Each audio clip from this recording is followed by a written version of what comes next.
আসসালামু আলাইকুম। বেশ কয়েকদিন ধরে আমি রেগুলার ভিডিও দিতে পারি নাই, তার একটাই কারণ আমার একটা ভালো ডিভাইস নেই। মূলত আমি যেসব ভিডিওগুলো আপনাদের মাঝে উপহার দিই মানে বানাই, সেই ভিডিওগুলো আমার ছোট ভাই সোহানের ফোন দিয়ে করা। আর সোহান মূলত এক সপ্তাহ আগে গেছে বিয়ে খাইতে, যার কারণে তেমন একটা ভিডিও বানাইতে পারছি না। তাই ভাবলাম যে আগে যেহেতু আমার ফোন দিয়ে ভিডিও বানাইতাম, আপনাদের মাঝে উপহার দিতাম, তাই আর বাসায় বসে থেকে কি করব, আমার যেটা আছে, যে ডিভাইস আছে সেই ডিভাইস দিয়ে আপনাদের মাঝে ভিডিও করব, আবার রেগুলার হয়ে যাব। আর সব থেকে বড় কথা, আপনারা সবাই মোটামুটি জানেন আমাদের বাসার ছাদে কিন্তু মুরগির একটা বড় শেড তৈরি করছি, যার কারণে তেমন একটা ভিডিও দিতে পারছি না। বাসাতে প্রত্যেক দিনই কাজ চলতেছে, আর পাশাপাশি আমরা প্রতিনিয়তই বাচ্চা ফুটাচ্ছি, যার কারণে আমাদের মুরগির সংখ্যা আগের থেকে আরো বেশি হয়ে যাচ্ছে। তাই আর কি একটু ব্যস্ততার ভিতরে গেছিলাম। তবে আজকে ভাবলাম যে আজকে সবাই মিলে আমরা চলে যাব গোপালপুরে। মূলত গোপালপুরে কিন্তু একটা বিখ্যাত পানির দোকান আছে, সেখানে আমরা মাঝে সাঝে আগে যাইতাম সেই পানটা খাওয়ার জন্য, কিন্তু এই 4-5 মাসের ভেতরে আমরা সেই দোকানে পান খাইতে যাই না। তাই ভাবলাম যে আজকে আমরা সবাই মিলে যাব সেই দোকানের পানটা ট্রাই করার জন্য। আমাদের গৌরীপুর বাজার থেকে গোপালপুর বাজারে যাইতে সময় লাগে 15 থেকে 20 মিনিট, আর ভাড়া নেয় মাত্র 15 টাকা। আর আমাদের কিন্তু এটা গৌরীপুর আর গোপালপুর পাশাপাশি এলাকায় ধরা চলে, মানে গ্রাম ধরা চলে। গোপালপুরে আসার পরে শুরুতে আমরা চলে আসি কাকার পানের দোকানে। দিন দেখলাম যে কাকা পান তৈরি করছে। মূলত কাকা কিন্তু 35 রকমের মশলা দিয়ে আর কি মিষ্টি পানটা তৈরি করে, মানে মিষ্টি জর্দার পানগুলো তৈরি করে। এছাড়াও কিন্তু মানে 20 টাকা থেকে শুরু করে 30 টাকা, 40 টাকা, এমনকি 500 টাকার পর্যন্ত পান তৈরি করে। আপনারা জানলে হয়তো অবাক হবেন, এই দোকান থেকে কিন্তু প্রত্যেক দিন পান সেল হয় 1500 থেকে 2000, মানে বুঝতে পারছেন কতটা বেশি পান বিক্রি হয় এই দোকান থেকে। আমার জানা মতে গোপালপুরের ভেতরে খুব কম মানুষই আছে যে এই দোকান থেকে পান খায় নাই। আপনারা যারা খান নাই, আমি বলবো যে একবার হলেও খায়েন, কারণ এখানকার পানের কিন্তু অনেক বেশি মজা। আর এই পানের দোকানের কিন্তু লোকেশন গোপালপুর স্টেশন,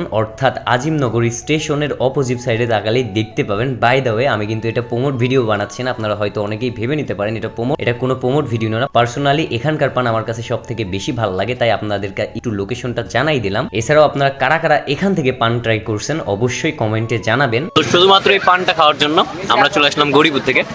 আর এই যে আমার বড় ভাই, হ্যাঁ, মানে 6 মাস পরে ও কিন্তু ভিডিও নিয়ে আসছে। হ্যাঁ, আরেকটা মানে আমার ক্যামেরা, মানে ও টাকা দিচ্ছে যে এই যে পেছনে।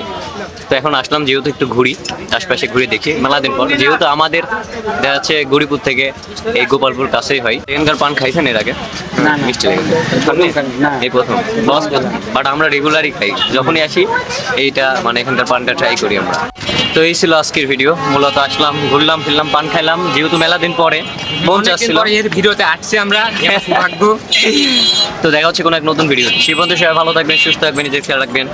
আল্লাহ হাফেজ। ওইদিক ঘুরেন, আবার ঘুরেন। আল্লাহ হাফেজ। ওকে, আল্লাহ হাফেজ।